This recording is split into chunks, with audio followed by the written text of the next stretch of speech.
Coronavirus en Turquie, les villes confinées, pour le week-end. Une demi-mesure?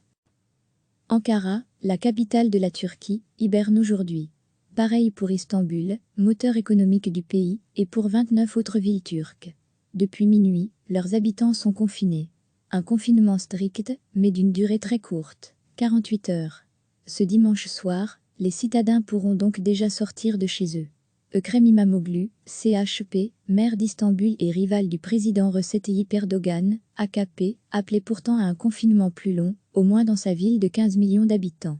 Il estime qu'un confinement de 2 ou 3 semaines y serait possible, malgré la part d'économie informelle à Istanbul, et y juge une telle mesure nécessaire. Istanbul compte à elle seule 60% des cas de coronavirus déclarés en Turquie, et le virus montre une forte croissance ces derniers jours. Mais le président turc a donc opté pour un confinement express. Pourquoi? Et quel en sera l'impact? Jean Marcou est spécialiste de la Turquie à l'Institut d'études politiques de Grenoble. Il relève plusieurs facteurs qui ont pu peser sur cette décision. Face à la crise, les États ont adopté des stratégies distinctes, avec ou sans confinement. Ceux qui n'ont pas mis leur vie économique en berne ont misé sur l'apparition d'une immunité collective et sur d'autres barrières. Port du masque généralisé, tests massifs, fermeture des frontières, quarantaine forcée à l'entrée sur le territoire. Depuis le début de la crise sanitaire, le président turc fait partie des chefs d'État qui préfèrent des alternatives au confinement. Recep Tayyip Erdogan a toujours préféré des mesures ciblées, sélectives, relève Jean Marcou, comme le confinement des personnes âgées ou des personnes à risque, le confinement des moins de 20 ans, l'interdiction de circuler entre les grandes villes turques et des quarantaines pour les personnes qui rentrent de l'étranger. À lire aussi, coronavirus en Turquie, Erdogan sous pression face à l'accélération de l'épidémie, le gouvernement procède par touches successives de mesures parfois radicales, mais de portée limitée, toujours en évitant un confinement généralisé pour ne pas provoquer un blocage du pays, constate Jean Marcou. Il est difficile de dire s'il y a là une stratégie coordonnée et efficace, ou si c'est le signe d'une hésitation du gouvernement turc. Cette stratégie est-elle payante? Impossible à dire. Ce samedi, cet État de 82 millions d'habitants pleure 1006 décès liés au virus. L'Allemagne, à la population de taille similaire, en compte le double. La Belgique, 11 millions d'habitants, en dénombre 3 fois plus. Mais on sait toute l'incertitude des chiffres qui rend la comparaison hasardeuse, ainsi que les décalages temporels qu'il y a d'un pays à l'autre dans la propagation du virus. Ce qui est sûr, en revanche, c'est que Recep Tayyip Erdogan insiste, au fil de ses discours, sur la nécessité de maintenir l'économie du pays à flot. Une économie qui reprenait à peine un peu d'aplomb après une mauvaise année 2018, marquée par l'effondrement de la livre turque, une inflation à 2 chiffres. Recep Tayyip Erdogan a tout de suite mis en avant dans son discours le fait qu'il ne fallait pas sacrifier l'économie pour soigner l'épidémie, souligne Jean Marcou. De ce point de vue, son discours a été assez proche de celui de leaders populistes comme Donald Trump aux États-Unis ou Boris Johnson au Royaume-Uni, avant qu'il n'opte pour le confinement total. De nouvelles routes, des hôpitaux, les électeurs de l'AKP mettent fréquemment en avant la transformation du pays, comme un acquis du parti au pouvoir. Le président turc sait que son assise politique est fortement liée à l'essor économique du pays. Il faut se rappeler qu'une grande partie des succès électoraux de l'AKP, NDLR, le parti de Recep Tayyip Erdogan, se sont construits sur des succès économiques. Si les succès économiques ne sont plus au rendez-vous, cela devient évidemment un problème pour le gouvernement. À plus forte raison aujourd'hui, puisque ces 2 ou 3 dernières années, les problèmes économiques ont été sérieux, commente Jean Marcou.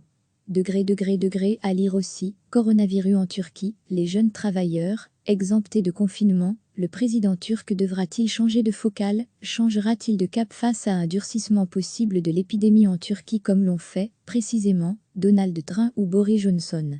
Ce confinement court sera-t-il répété, étendu dans les zones où c'est envisageable? Et dans le cas contraire, l'impact de cette stratégie du président Erdogan sera-t-il aussi désastreux que ne l'annonce l'opposition turque, le maire d'Istanbul en tête?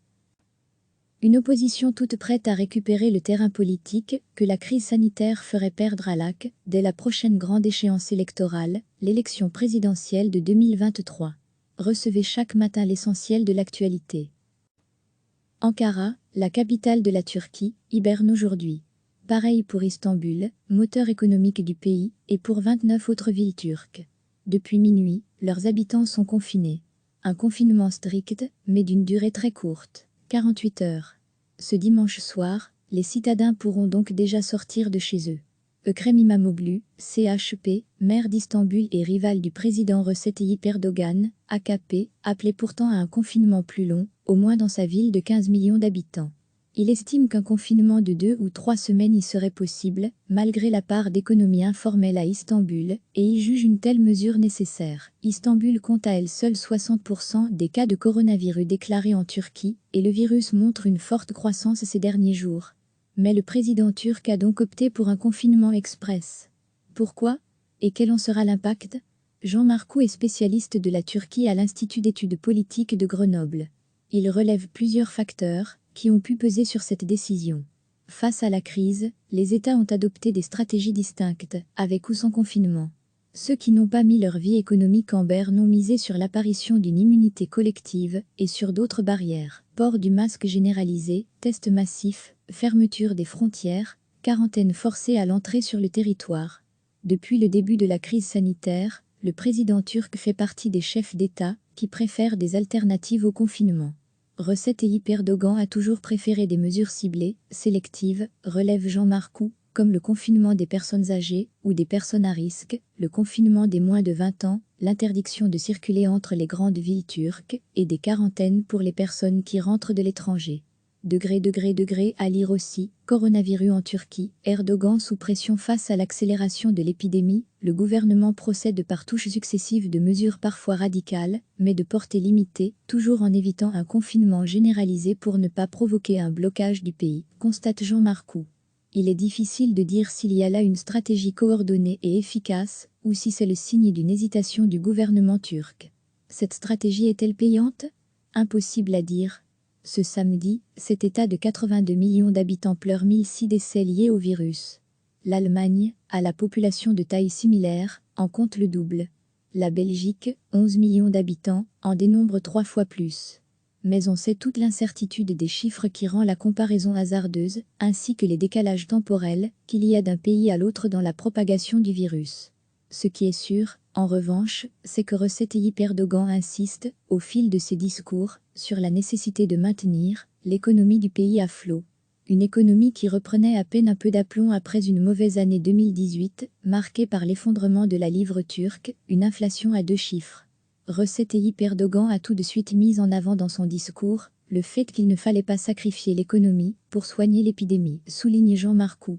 De ce point de vue, son discours a été assez proche de celui de leaders populistes comme Donald Trump aux États-Unis ou Boris Johnson au Royaume-Uni, avant qu'il n'opte pour le confinement total. De nouvelles routes, des hôpitaux, les électeurs de l'AKP mettent fréquemment en avant la transformation du pays, comme un acquis du parti au pouvoir.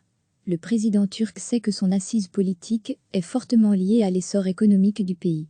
Il faut se rappeler qu'une grande partie des succès électoraux de l'AKP, NDLR, le parti de Recep Tayyip Erdogan, se sont construits sur des succès économiques. Si les succès économiques ne sont plus au rendez-vous, cela devient évidemment un problème pour le gouvernement. À plus forte raison aujourd'hui, puisque ces 2 ou 3 dernières années, les problèmes économiques ont été sérieux, commente Jean Marcou. À lire aussi, coronavirus en Turquie, les jeunes travailleurs, exemptés de confinement, le président turc devra-t-il changer de focale, changera-t-il de cap face à un durcissement possible de l'épidémie en Turquie comme l'ont fait, précisément, Donald Trump ou Boris Johnson? Ce confinement court sera-t-il répété, étendu dans les zones où c'est envisageable? Et dans le cas contraire, l'impact de cette stratégie du président Erdogan sera-t-il aussi désastreux que ne l'annonce l'opposition turque, le maire d'Istanbul en tête? Une opposition toute prête à récupérer le terrain politique que la crise sanitaire ferait perdre à l'AKP dès la prochaine grande échéance électorale, l'élection présidentielle de 2023. Cliquez sur s'abonner pour recevoir les dernières nouvelles.